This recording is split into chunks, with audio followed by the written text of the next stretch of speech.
Yo tout le monde, c'est Luc. Aujourd'hui, justement, je vais vous faire une vidéo pour pouvoir un peu justement vous parler des 6 choses qui peuvent complètement changer votre vie si vous les appliquez. Honnêtement, pour commencer quelque part, il n'y a pas mieux que ça. Si vous faites déjà un de ces points alors que vous en faisiez aucun avant, ça va déjà changer beaucoup de choses. Mais si vous les appliquez tous, ça va tout changer, je vous assure. C'est certains, ça va être avec le temps, d'autres, ça sera directement que vous devrez les appliquer. Certains seront plus durs que d'autres, hein, bien évidemment, mais si vous arrivez à en appliquer, en tout cas la plupart, vous serez sûr de changer votre vie. Donc le premier point déjà, c'est améliorer sa discipline. Tout simplement, comment expliquer ça de manière claire? Imaginez-vous que sans discipline, vous irez nulle part en fait. La discipline, moi j'aime bien me dire, c'est comme par exemple, vous voyez une balle rebondissante. Elle perd de l'effet à chaque fois qu'elle rebondit. Souvent, c'est ce que font les balles rebondissantes, c'est-à-dire on envoie la balle, elle rebondit, puis à chaque fois elle rebondit de moins en moins fort. Et ça, justement, c'est la courbe. En fait, je sais qu'il y a un truc physique, mais c'est juste pour prendre un exemple. C'est pas, faut pas comparer les deux exactement, mais de manière, l'idée que j'ai, moi, c'est que pour pouvoir bien imaginer ce que c'est la discipline, en fait, j'imagine que, vous voyez, à chaque fois ça redescend, il y a un espace en plus. Bah, en fait, moi, ce que je me dis, c'est que ça, c'est le niveau de motivation. En fait, souvent, il descend avec le temps. Mais par contre, la discipline, en fait, ce qu'elle doit faire, c'est qu'elle doit te faire rester sur le même terme. C'est-à-dire, par exemple, en disant qu'on prend deux balles, une qui marche avec de la motivation, on la lance, elle rebondit, et au bout d'un moment, elle arrête de rebondir et elle s'arrête tout court. Et l'autre avec de la discipline, c'est pour vous faire comprendre le concept, hein, ça marche pas comme ça la gravité, mais quand on la lance, en fait, ce qui va se passer, c'est qu'elle rebondira toujours au même niveau. À chaque fois qu'elle rebondira, ça sera la même chose. Ou des fois même mieux, des fois. Mais en fait, ça restera une constance. C'est-à-dire que peu importe où est la motivation, bah elle sera au même niveau. Elle sera au même niveau, elle devra rester solide. Et ça, c'est avec le temps, justement, que vous allez vous la créer. Mais en faisant, justement, quelques-uns des points que je vais citer après, bah ça pourra fortement vous aider. Parce que justement, la motivation, c'est cool, mais si on n'a pas de discipline, c'est compliqué. Parce que la discipline, c'est le premier truc qui nous permet de réussir, d'être vraiment déterminé et de pouvoir arriver quelque part. Ensuite, le deuxième point qui me paraît important que je vous parle, tout simplement, c'est être patient. Si vous êtes patient et que vous faites les choses qu'il faut, c'est qu'une question de temps. Par exemple, imaginons-nous que la balle, elle saute, on va dire, euh, à peu près cette hauteur, ok? L'autre balle, elle va continuer à descendre. Et qu'on va dire, je prends deux objets, je prends un stylo et mon doigt. Imaginez-vous que la balle, elle rebondit, genre elle rebondit, tac, et elle va à cette vitesse, genre, elle fait bam, comme ça. Elle peut faire genre, tac, tac, tac, et elle va à cette vitesse en boucle. Et dites-vous que la balle qui va rebondir avec motivation, ce qu'elle va faire, c'est qu'elle va, elle va tomber dans le ravin. Ça, ça c'est vraiment les deux plateformes. Alors que celle qui a de la discipline, elle va faire tchou, tchou, comme ça, et elle va continuer ainsi de suite. Parce qu'elle aura su garder le même niveau. Et quand vous appliquez la discipline, c'est plus qu'une question de patience en fait. Si vous êtes patient, vous allez réussir honnêtement. Ne doutez même pas. Faut être super confiant parce que vraiment, quelqu'un qui fait les choses qu'il faut, quand il faut, et correctement, et du mieux qu'il peut, c'est compliqué d'échouer. Du moment qu'on n'arrête pas, on ne peut pas échouer en soi. Par exemple, prenons, moi j'aime bien prendre par exemple l'exemple d'un jeu vidéo. Imaginez-vous que vous êtes en train d'affronter un boss. Il vous défonce à chaque fois que vous l'affrontez. Mais vous voyez une opportunité de gagner. Et donc, à chaque fois que vous le faites, vous perdez. Imaginons, vous avez déjà perdu 7 fois. Cette fois, vous dites, ouais, je vois une opportunité, mais elle marche pas vraiment. Mais vous dites, je vais essayer à nouveau. À nouveau, à nouveau, à nouveau, jusqu'au moment où en fait, vous arrivez à le battre. Parce que vous avez vu cette opportunité et que vous avez essayé. Bah, c'est le même principe. Si vous êtes patient et que vous appliquez ce qu'il faut, tout ce qui lui a fallu à la personne, c'est de la patience et de la discipline en soi. Parce que si elle a bien appliqué la discipline qu'il fallait et qu'elle a été patiente parce qu'elle a réessayé, réessayé à chaque fois en gardant toujours cette balle au même niveau, elle a réussi. Tout simplement, c'est avec le temps qu'on va réussir. par exemple, si je vous prends le sport, c'est pas la première fois que tu vas courir, par exemple en disant que, parce que justement j'avais été en surpoids, c'est pas la première fois que j'ai couru que j'ai fait la même vitesse que ce que je fais maintenant. Non, c'est avec le temps que c'est venu. Et c'est juste une question de patience. Par exemple, si vous voulez être plus fort physiquement, vous faites ce qu'il faut. Par exemple, je sais pas, tous les jours, vous avez une sorte de checklist de tout ce que vous devez faire, manger sainement, etc. Si vous faites tout ce qu'il faut, vous pouvez pas échouer en soi, ça sera sur le long terme que ça se verra. Chaque action qu'on fait, c'est pas le jour même qu'elle se voit, c'est les jours qui suivent. Par exemple, imaginons tout simplement que vous êtes chez vous et que vous vous dites, ok, je vais faire par exemple une séance de sport tous les X jours, par exemple tous les 5 jours. Donc vous vous maintenez toutes les une semaine, vous faites 2 séances par semaine. Donc vous vous maintenez à ces 2 séances. C'est pas au bout de la troisième semaine que les résultats vont se voir. C'est plus au bout de la première année qu'il y aura des résultats. Parce que la fréquence à laquelle vous y mettez va définir les résultats visibles. Mais donc au final, tout ce temps où vous aurez gardé cette discipline et que vous vous serez dit, ok, je vais réussir, et juste, je vais être patient, je vais continuer à le faire, je vais être patient, je vais continuer à le faire, je vais être patient, vous a permis d'avoir un physique de fou en un an. Un physique qui est déjà beaucoup, beaucoup mieux. Et donc vous allez continuer à l'entretenir. C'est pour ça que la patience est super importante. Après, il y a le fait de méditer aussi. Tout simplement, si vous méditez, ça peut tout changer. Parce qu'en fait, moi, j'ai par exemple été toujours quelqu'un qui a un très mauvais. Je gère très mal le stress. Et le fait de méditer m'a permis de beaucoup plus me relaxer, me détendre et de me sentir à l'aise. C'est-à-dire que quand le matin et le soir, bah maintenant je médite aussi le soir, mais quand je médite, je me sens beaucoup plus à l'aise. C'est-à-dire que dans ma journée, maintenant ça m'arrive même plus de passer une journée sans méditer, mais en fait, avant, contrairement à maintenant, j'étais en stress tout le temps. Dès qu'il y avait un truc à faire, j'étais en panique, je savais pas comment ça allait se passer. Euh, Honnêtement, la méditation, ça aide parce qu'en fait, ça relaxe l'esprit. Tu te concentres sur ce que tu dois te concentrer, donc ta respiration, et tu dois vider ton esprit. Et en fait, le fait de pouvoir vider ton esprit va t'enlever des problèmes qui ne te servent à rien actuellement. Par exemple, je sais pas, si vous devez courir un marathon dans 3 semaines, vous le contrôlez pas. Pareil que si quelqu'un, je sais pas, sur Instagram, vous a unfollow ou comme ça, vous voyez ce que je veux dire? Tout simplement, si vous il y a quelque chose qui n'est pas actuellement en votre contrôle, vous vous rendrez compte beaucoup plus facilement grâce à la méditation. La méditation, en fait, ça nous fait concentrer sur ce qu'on concentre, sur ce qu'on contrôle. Par exemple, mes mains, mon cerveau, mes yeux, ma bouche. Et encore, c'est même pas encore entièrement vrai. Par exemple, si mon bras, il y a une hache, par exemple, qui décide de le couper, je suis pas en contrôle de la hache, donc je suis plus en contrôle de mon bras. C'est très compliqué, mais pour vous donner une idée simple, tout ce qu'on contrôle, c'est nos mouvements. Et ça, à partir du moment où on l'a compris et qu'on arrive à l'appliquer, personnellement, ça me détend. Parce que ça veut dire que, par exemple, quand je fais quelque chose qui me stresse ou comme ça, je me rappelle que tout ce que j'ai en contrôle, c'est actuellement mes mains, ma manière de parler, ma manière de m'exprimer, si je suis correct, c'est tout. Je ne contrôle pas ce que l'autre pense, ce qu'il va dire, etc., etc. Je ne contrôle rien de tout ça. Tout ce que je contrôle, c'est moi. C'est pour ça que la méditation peut tout changer parce qu'elle va vous permettre de réaliser, en fait, physiquement ce que vous contrôlez ou pas. C'est super impressionnant. Ensuite, il y a aussi le fait de faire du sport. Si vous faites du sport, ça va changer. Honnêtement, je pense que si vous avez de la discipline, que vous êtes patient et que vous faites du sport, ça peut changer beaucoup de choses si vous n'en faites pas aujourd'hui.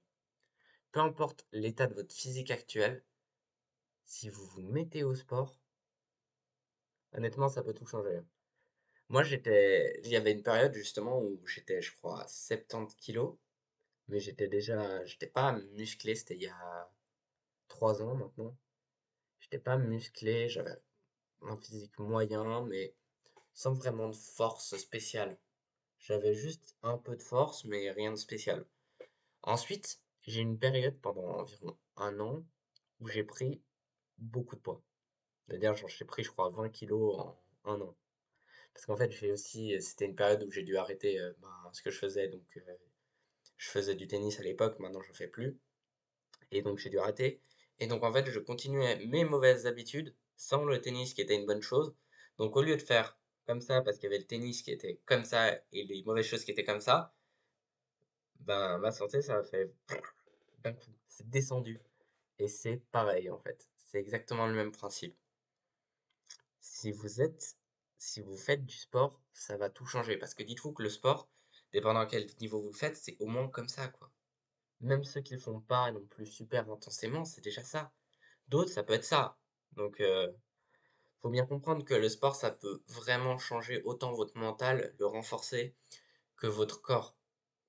En fait, ce qui est bien avec le sport, contrairement par exemple là quand vous faites, je sais pas, quand vous apprenez à affronter vos peurs, ce qui est vachement important à faire, mais c'est quand vous apprenez à affronter vos peurs, vous vous améliorez mentalement. Vous êtes plus fort mentalement et peut-être spirituellement. Mais vous n'êtes pas plus fort physiquement. Alors que le sport, ça aide les deux. Ça fait les deux à la fois, même les trois. Parce que spirituellement, vous oserez aller plus loin et vous vous sentirez moins faible.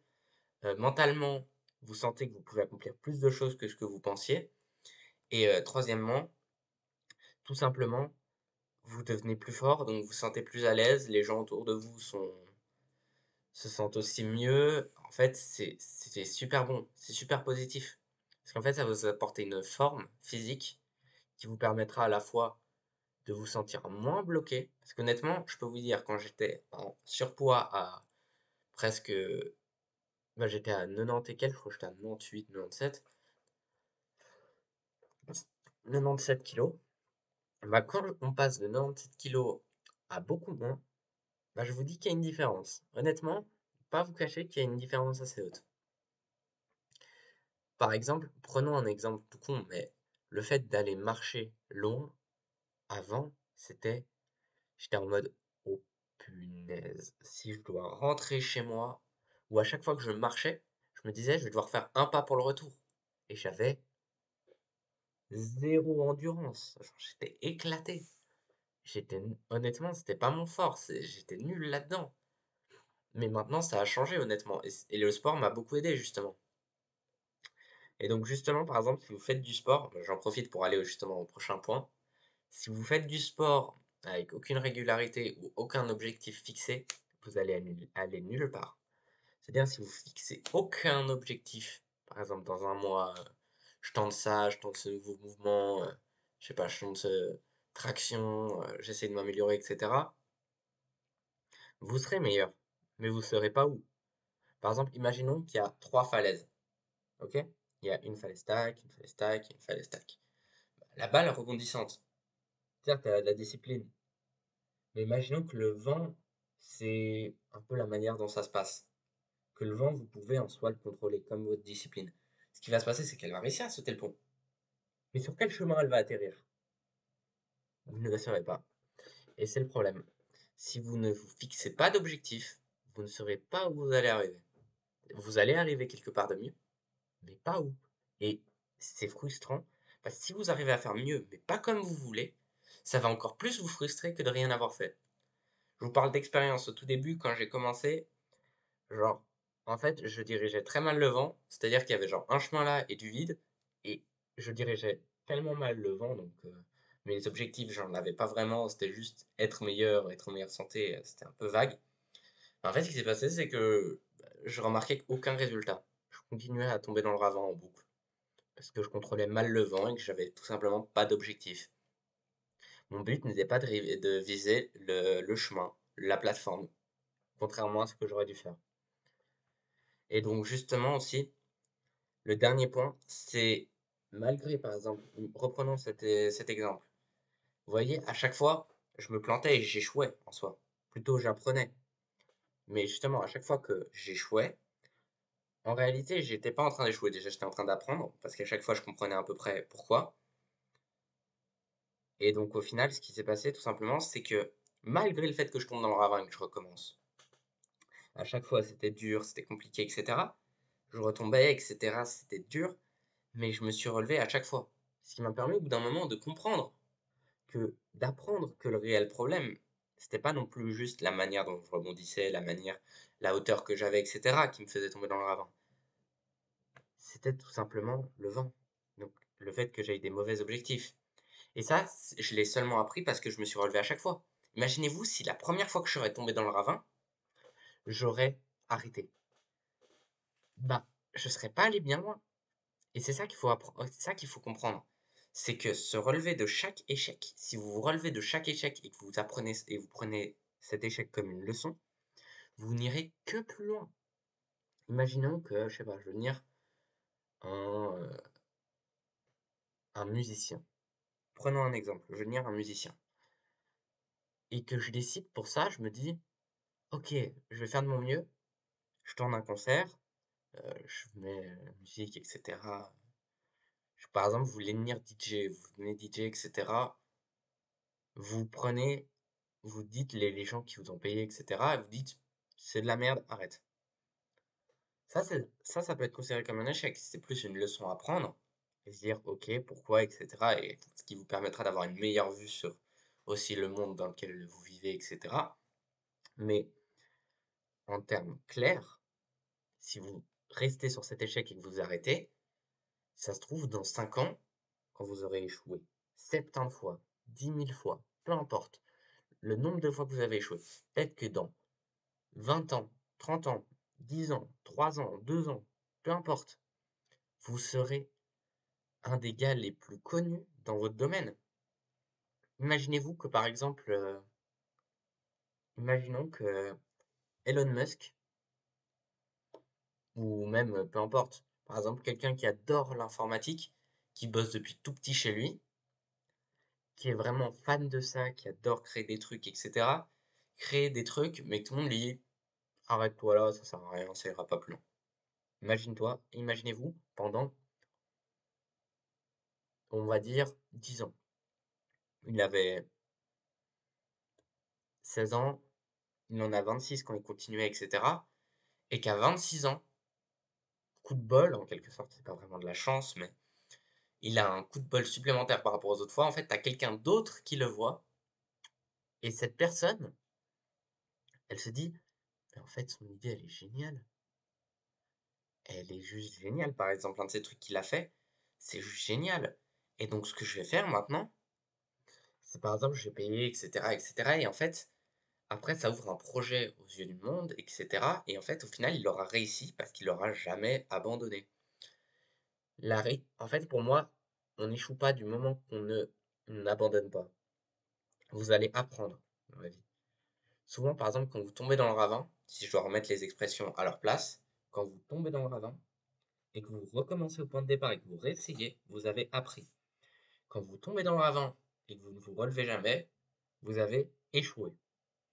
Et même si vous ne vous relevez pas pendant un certain temps, ça peut être considéré comme un échec. Mais c'est pour ça qu'il faut s'en relever de chaque échec. Parce que quand vous êtes en train d'apprendre, souvent vous apprenez à la chaîne, vous loupez, etc. Vous réessayez, vous réessayez. Et des fois, quand vous tombez dans un ravin, vous tombez à un autre ravin, vous allez sur un autre chemin, etc. après. Ou même juste à une autre plateforme qui vous amènera à une autre plateforme. Parce que vous êtes loupé. C'est une suite.